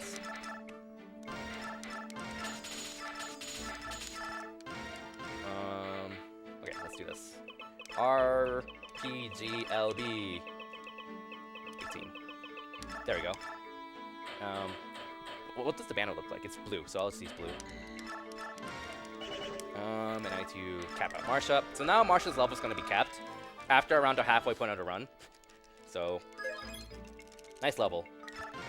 Doesn't matter. She capped 3 stats already anyways. The most important thing here is that she's going to get defense. Because 18 defense is good enough for now, but it's actually not going to really hold up well in endgame. So, we're going to see what happens. And buff up Ike a bit. So at the start of this chapter, we're going to get 2 really valuable units. Assuming I say yes to the prompt, which is very important. One of them, his name is Rayson. He's going to be one of the few male characters that contribute to the run quite significantly. Shout out to girls. Girl power. Yeah, he's basically the dancer of the game. Oh, that is off. Yeah, that is really off. Holy crap. All right. Oh, I forgot Titania. Oh, okay. Well, this is going to be an adventure. That's... All right. You. Go there. You. I think you go here. You. Oh, dear. Here. Thanks, Rolf. Thanks, Rolf. Thanks, Rolf. Blame Rolf. Even though that was technically my fault. But yeah, Raisin's the dancer of the game. And what that means is that he can let another unit move again, which is really valuable. We're going to use him very frequently. Give him an extra tile, and then let Marsha move again. So this chapter is pretty straightforward. It's a bit of a slog.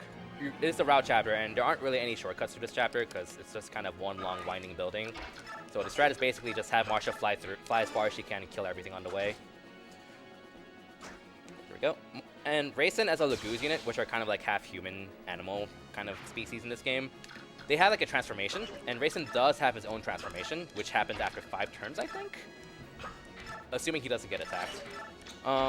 And when he's transformed, he can actually refresh 4 units simultaneously, which is incredibly OP. On top of that, he heals everyone adjacent to him at the start of every turn, making him an amazing support unit. This being a speedrun, we're not going to see him transform because his most important use is going to be on turn 1, and it's not going to be very, very common for a chapter to last longer than 5 turns. And the other units are just for, mostly for mopping up, also for protecting Race. And Yeah. Tanith, who is carrying him right now, is actually a pretty good unit in her own right. She's a Falcon Knight like Marsha. So a lot of the same things apply to her that apply to Marsha. She just doesn't have as many levels. Yeah, she's a really good unit and has really solid base stats. And on top of that, she actually has like one of the highest base speeds in the entire game, honestly. Like 23, 24 speed, like that, something like that. It's good. It's very good. Enough to double everything at this point in the game. And she has enough strength to do what she needs to do. But she's not really going to be used for much combat just because, like, we don't need another combat flyer in the speedrun. But she's going to be useful for making errands by virtue of being a free 9-move flyer. And also babysitting Raisin, as Gwimpage would like to call it. Because Raisin kind of dies in 2 hits. And he did put them, Titania and Tanith, onto particular tiles. That's going to prevent 2 units from spawning. It's not always the case, but sometimes when a unit comes in, if you have a unit on the place where they would spawn, they just don't spawn. I think it's technically 3 Cavaliers, but like if you covered only 2 of the tiles and none of them show up for whatever reason. I don't remember off the top of my head because I haven't played this casually in a long time. Boop. Yeah, so we kind of see the limitations of a Sorlock unit. That Wyvern there has a 1 to 2 range weapon, and Ike can't do anything to him on enemy phase because he can't counter. So we have to move Ike far enough to lure that Wyvern towards Ike, but not too close or else he gets attacked, which loses time. And now we just pop him on player face with his friends. Boop. So Marsha has a chest key, and she's going to be using it to open the chest, which gives us the Wrath skill, which is going to be used on Ike later on. Very important skill. I'll explain what it does later. And now we have Sheenan, who comes back to us and tries to kill us because he's a very nice guy. By the way, Marsha takes 2 damage from him because ×2 weapon effectiveness is a joke. Wait, no, she does have the full guard equipped. She will still take only like 10 damage. Yeah, like around 10 damage. Yeah. His damage is weak, but his bow is brave. But yeah, so not much else interesting going on. We just kind of move Marsha forward and kill everything. So if you have a few donations, that would be a great time. Oh yeah, we got a $100 donation from some nerd in the middle of the couch that says ban anime. Banime. Also got You're a man of culture, Run. $25 from NeoCities. Says, great run, Kirby. Great to see you here doing a fun run for a good cause. Incentive to runner's choice, whether it's anime related or not. Anime? We have Anime. $75 from Sheriff, who says cat emote. Yes. Someone might need to translate that to English for me. Is it Magoo, right? Magoo. Yeah, so my head is blocking Keys' face, even though his ego is so big, because I could just, sit straight or something. we don't want the anime hater on couch, okay? I'll sit like this from now on. Think of how Oro sat during your run when he sat in the middle. $10 from Anonymous. It says, rest in peace, counter. You were useful once. Maybe? Not really? It's okay. I still love you. It actually saved us a little bit of time. Some days you just can't counter on it. Yeah, on a serious note, it is, on average, faster to remove counter, because every time it activates, you lose time. But in the case where it activated here, it actually saved us a bit of time, so it was worth it. All right. So we could probably squeeze in one more. All right, $10 from Anonymous says, one of my favorite games on GameCube. I'm glad this channel exists. We're glad we exist too. Yes. Oh, that was a quick one. Okay, let's do one more. $100 from B. Ross says, I would like to put this $100 towards naming Dragon Quest VIII hero It Naruto. I hope this is the correct area to do so. Well, Keys would disagree probably, but yes, it is. All right, now we just have to kill these 2 ravens and we're done. It's kind of annoying because the ravens all spawn as reinforcements in the upper left corner when you're nowhere near there, so... Yeah, route chapters with reinforcements out of the way are kind of annoying, which is kind of a common occurrence in a lot of Fire Emblem games, unfortunately. Yeah, they don't quite expect you to... Birthright. They don't expect you to blitz through that area quite as quickly, so they tried to time it so that, you know, the ravens would be transforming when you would be fighting them normally, except because we're so fast, it's not. So after that slog of a chapter, we have one of my favorite chapters in the run. Oh, that would have been bad. All right. Nope. All right, there we go. Thanks, Rolf. Thanks, Rolf. Thanks, Rolf. Every time I make a mistake out of nerves, I'm just going to blame Rolf. All aboard the shove All train. aboard the shove train. Choo-choo! Shove. Oh, fun fact, Lagoose units can shove mounted units. Some of them can. Yep. Mordecai has very high weight, meaning he can shove almost anyone in the game. And he also comes with the ability Smite, which allows him to shove 2 squares instead of 1.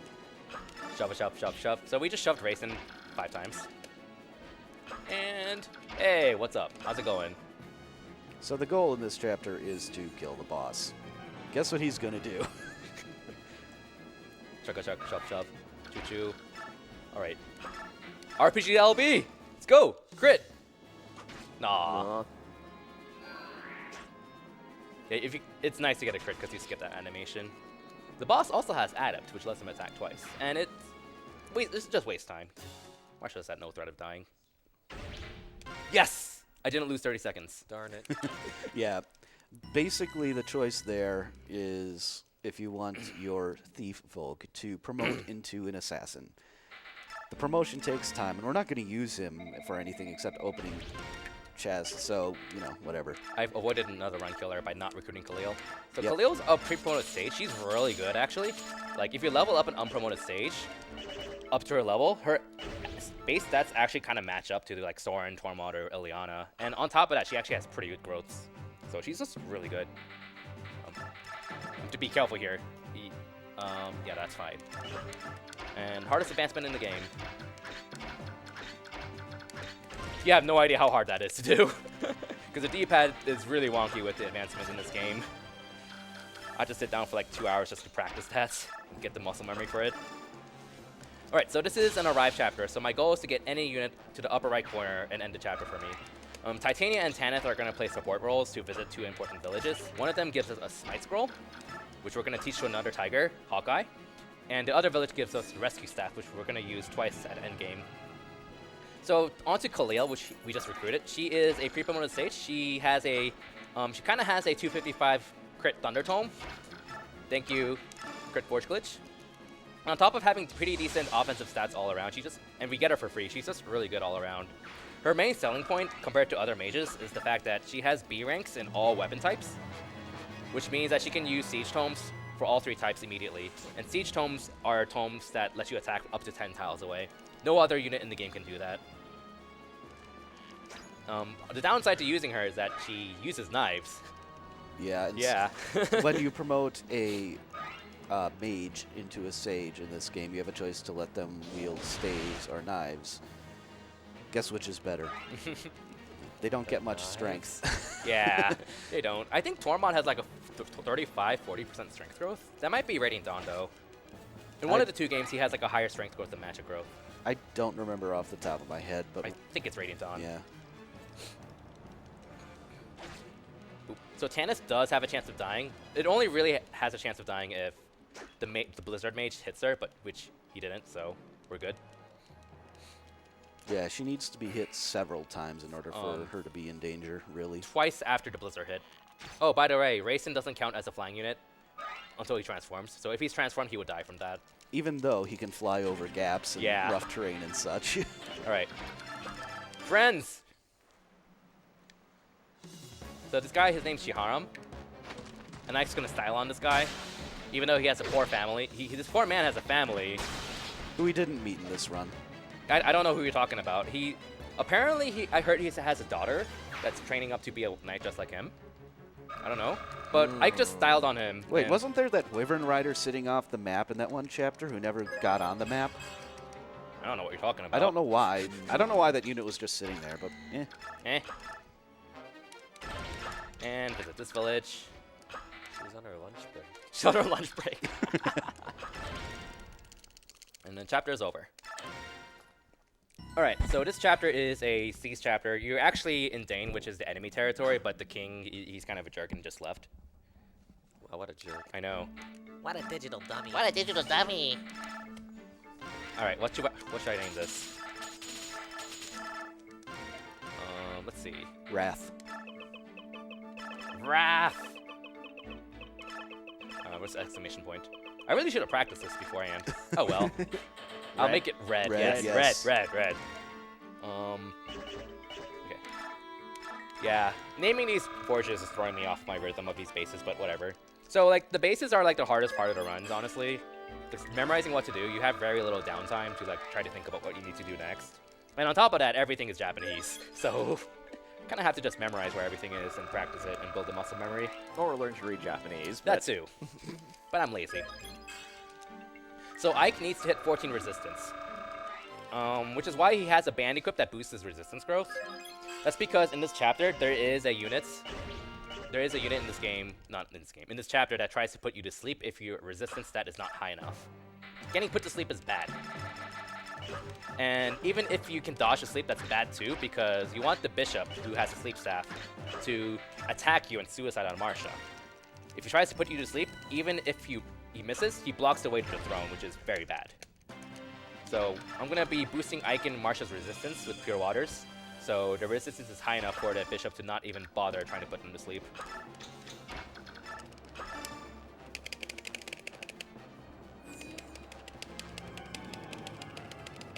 Alright, so yeah, you're supposed to kind of go all the way around this chapter, but I mean, you know the idea. We have a flyer. Doesn't matter. And then Tanith is going to go grab Rayson to keep him safe. Or, Meanwhile, in Gwippa just works, babysit Rayson. yeah. And I forgot to turn off animations. That's number one. Good thing very few units attack. But the animations are kind of useless in this game because typically in most Fire Emblem games they display like the stats of hit rates and crits and stuff, but they don't in this game. It's kind of silly. Not gonna lie. animations. Thank you. Animations. Thank you. Alec Y. Anime. Animations. Animations. Animations. And other than that, there's a little bit of a risky part here. He's going to have Ike recruit this General Tyronio. He's a pre-promoted unit, pretty powerful. Going to see a small amount of use. Yeah. Not nearly as much as in Radiant Dawn. Oh yeah, Toronto was amazing in Radiant Dawn. Yeah. And then pretty much the only other thing to note is that Ina has an ability that can make her survive with 1 HP. It's called Miracle. Yeah. She has Miracle too. And the thing about Anna, she's incredibly bulky. And has a lot of luck, so she actually has a decent chance of activating Miracle. Yes. And if she activates it twice, fun things. Fun things. 2%. Fun fact, I had 2 runs in a row. I had that happen in 2 runs in a row last year. And technically 3, because I did a practice run offline, and it happened there too. So 2%. I look forward to the boring not being boring anymore. Oh, why would you do this to me? Ow, what was that for? We got the sign. It's gonna come up soon. TM. TM. All right. All right, so we're gonna recruit Toronio for his weapon. He's also gonna help out give Ike a few extra tiles to get in range of the throne. So Marsha's not gonna be able to kill Enna on this turn because Enna's really bulky. Like even 2 crits from Marsha doesn't kill her. So we have to kill her on player phase. She's kind of a dragon, and dragons are rather tough, as you might expect. And you can't really have like a crit, unfortunately. Yeah, bulky. All right. So after this turn is when the miracle may happen, or it never happened. For those missing the reference, there's a line in Phoenix, right, where if you fail a certain part, the game just says the miracle never happened. Not past tense. There we go. Don't you love anime? The animations?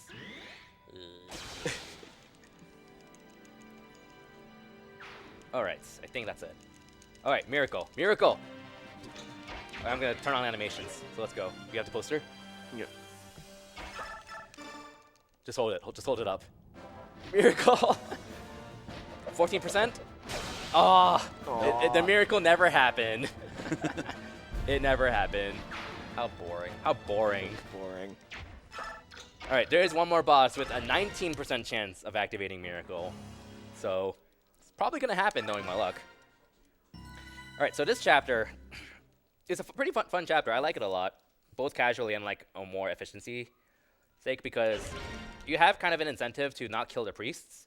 And the boss, which this is a defeat boss chapter, by the way. Your goal is to defeat the boss. I just said that twice. Why not? To defeat the boss chapter, you have to defeat the boss. Yes. Who would have thought?